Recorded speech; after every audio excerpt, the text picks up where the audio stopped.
అద్భుత సాగర నగరంలో అందాల అయోధ్య రామ మందిరం కొలువుతీరి అలా వైకుంఠపురాన్ని తలపిస్తుంది. సాగర ఘోషకి రామనామ జపం తోడే ఆధ్యాత్మిక తీరంగా విశాఖ మారింది.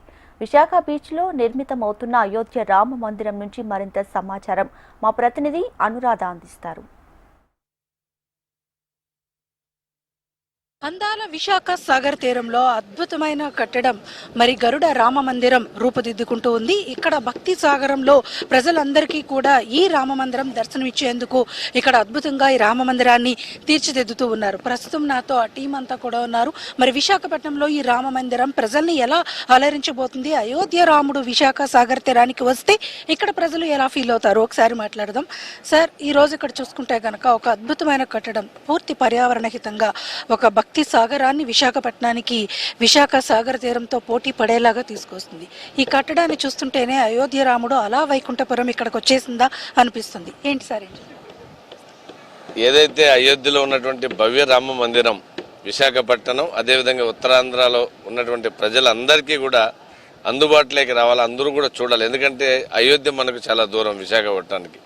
ఇక్కడి నుంచి చాలా మంది వెళ్తున్నారు, వెళ్ళగలిగినటువంటి వాళ్ళు. ఎవరైతే వెళ్ళలేనటువంటి వాళ్ళు ఉన్నారో వాళ్ళందరికీ మనసులో కోరిక ఉంటుంది, అయోధ్యని దర్శించాలి, రాముడిని దర్శించాలనేటువంటి కోరిక ఉంటుంది. అలాంటి అందరి యొక్క కోరిక మేరకు ఈరోజు విశాఖపట్నంలోని సాగర తీరంలో మంచి అంటే 100% ఏదైతే అయోధ్యలో రామ మందిరం ఉంటుందో అదే రకమైనటువంటి నమూనాతో ఎటువంటి మార్పులు లేకుండా బయటకి లోపలికి అన్ని రకాలుగా కూడా అదే రకమైనటువంటి ఒక ఆలయాన్ని యాస్టీస్గా తీసుకొచ్చి ఇక్కడ నిర్మాణం చేయడం జరిగింది. భక్తులు సందర్శించుకోవాలనేటువంటి ఆలోచనతోటే ఈ యొక్క ఆలోచన చేయడం జరిగింది.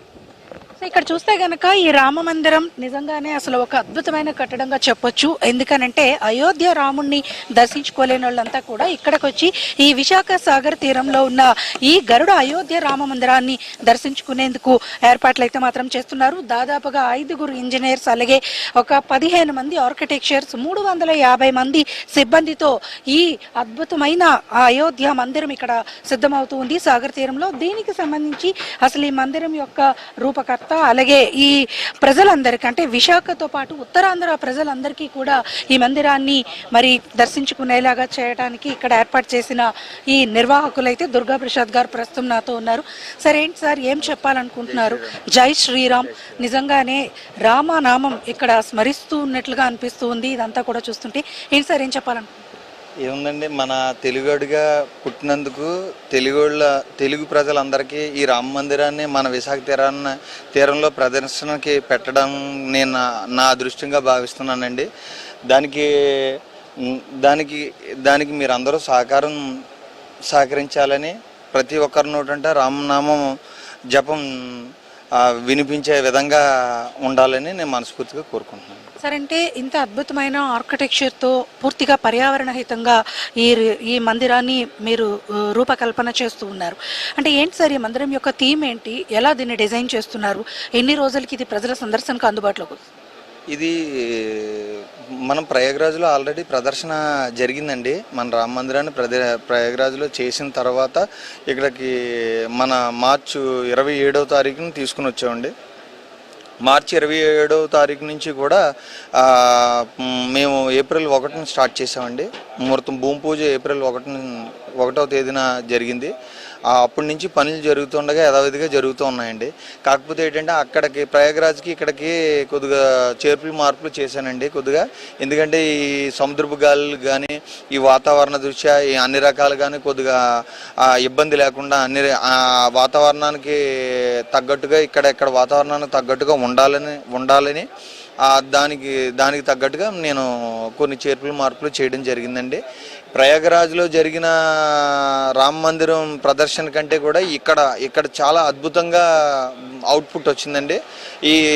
ఈ దర్శనం, ఈ అవుట్పుట్ రావడం ప్రజల దర్శనానికి ఇంకా అనుకువగా ఉంటుందని మేము భావిస్తున్నాం. సార్, అంటే 3 నెలల పాటు ఈ మందిరాన్ని ఇక్కడ మీరు ప్రజల సందర్శనార్థం ఉంచేలాగా ఏర్పాట్లు చేశామన్నట్టున్నారు. నిజంగానే చూస్తే గనక ఒక్కొక్క కట్టడం అంటే నిజంగా అయోధ్య రాముణ్ణి కనులారా వీక్షించలేని వాళ్ళు ఎవరైనా కూడా ఇక్కడికి వచ్చి ఈ మందిరాన్ని సందర్శిస్తే కనుక నిజంగానే ప్రయాగలో అయోధ్యని రాముణ్ణి దర్శించినట్లుగానే అనిపిస్తుంది. అంత అద్భుతంగా ఈ కట్టడం అంత భక్తి భావాన్ని ఇప్పటి నుంచే కూడా పెంచుతుంది. అంటే రామనామ జపం సాగర తీరం కోరికి మరింత తోడై ఇంకా ఇక్కడ రామనామ జపం కనిపించేలాగా కనిపిస్తుంది.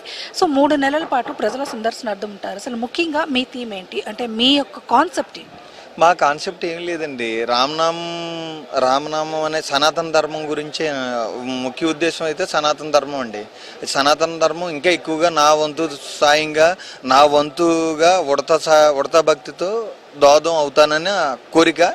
ఆ కోరిక మేరకు నాకు పెద్దలైనటువంటి ఈ ఎమ్మెల్యే వంశీకృష్ణ యాదవ్ గారు అవనే, మా సురేంద్ర మోహన్ అవన, నా వెనకాల కూడా చాలామంది పెద్దలు నాకు సపోర్ట్ చేయడం వల్ల నేను ఈ స్థాయికి నేను ఈ రామ మందిరాన్ని ఇక్కడ తీర్చిదిద్దగలిగానండి. ముఖ్యమైన ఉద్దేశం ఏంటంటే ఈ సైట్ కూడా, ఈ ప్రాంగణం కూడా ఈ ఏటీ రాయుడు గారని అనుమూల విల్లా ఈ సైట్ తాలూకా యజమాని ఏటీ రాయుడు గారు కృషి చేసి వాళ్ళ అబ్బాయి అవినాష్ గారు సహకారంతో నేను ఈ రామ మందిరాన్ని ఇక్కడ వాడింది. ఇది ఫైబర్ అండి, ఇది ఫైబరు.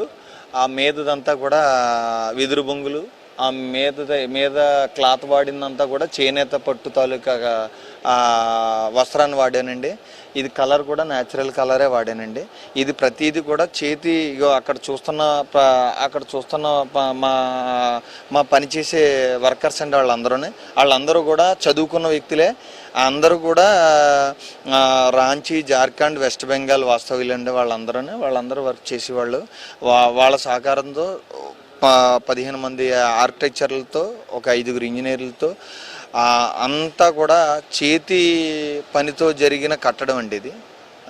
ఇది ముఖ్య ఉద్దేశం ఏంటంటే రాముల వారిని, బాలరాముల వారిని ఎన్ని ప్రాంతాలు అయితే నా ఓపుకున్నంత వరకు ఎన్ని ప్రాంతాలు అయితే తీసుకెళ్ళగలనో అన్ని ప్రాంతాలు తీసుకెళ్ళి ప్రదర్శన చేయాలన్న ఒక చిన్న కోరిక అండి. నిజంగానే గొప్ప సంకల్పం. ఎందుకనంటే దైవభక్తి అనేది అందరికీ రాదు. మీరు నిజంగానే గొప్ప ఒక మంచి సంకల్పంతో ఈరోజు ఇక్కడ ఒక ఆధ్యాత్మిక భావంతో విశాఖ ప్రజలకి అద్భుతమైన అవకాశాన్ని కల్పిస్తున్నారు. Thank you so much sir. ఇక్కడ మనం చూస్తే కనుక నిజంగానే ఒక అద్భుతమైన కట్టడాన్ని మనం కనులారా వీక్షించేదానికి ఈ మందిరం, రామ మందిరం సిద్ధమైపోతూ ఉంది. పూర్తిగా ఫైబర్ మెటీరియల్తో, క్లాత్ మెటీరియల్తో, అలాగే చెక్కలతో ఈ మందిరాన్ని తీర్చిదిద్దడం జరిగింది. ఎక్కడ కూడా ప్లాస్టిక్ అనేది యూజ్ చేయలేదు. కంప్లీట్గా ఇదంతా కూడా చేతితో, తమ యొక్క చేతి నైపుణ్యతని ప్రదర్శించే విధంగా ఎంత అద్భుతంగా, సుందరంగా ఈ కట్టడాన్ని, ఈ మందిరాన్ని తీర్చిదిద్దుతున్నారు. ఇక్కడే అయోధ్య రాముడు కొలువై భక్తులకి దర్శనం ఇవ్వబోతున్నాడు. ఇంతటి అద్భుతమైన కట్టడాన్ని కేవలం ఒక రామనామ సంకల్పంతో వీళ్ళంతా కూడా భక్తులకి దర్శనం ఇచ్చేలాగా ఈ ఏర్పాట్లను చేస్తున్నారు. 3 నెలల పాటు విశాఖ సాగర తీరంలో, అందాల సాగరి నగరిలో ఈ అద్భుతమైన అయోధ్య రామ మందిరం భక్తులందరికీ కూడా దర్శనం ఇవ్వబోతుంది. మరి ఇక్కడికి వచ్చి ఇక్కడ భక్తులందరూ కూడా ఈ అయోధ్య మందిరాన్ని దర్శించుకొని రామనామ జపం చేస్తే చాలు, మాకదే ఒక పెద్ద దైవ సంకల్పంగా మేము భావిస్తూ, ఒక అదృష్టంగా మేము భావిస్తున్నామని చెప్పేసి నిర్వాహకులు అయితే చెప్తున్నారు. మొత్తానికి అందాల విశాఖ సాగర నగరిలో అయోధ్య మందిరం ప్రజలందరికీ కూడా మరి సందర్శనార్థం అందుబాటులోకి రాబోతుంది. వీడియో జర్నలిస్ట్ ధనుష్తో అనురాధ, HM టీవీ, విశాఖపట్నం.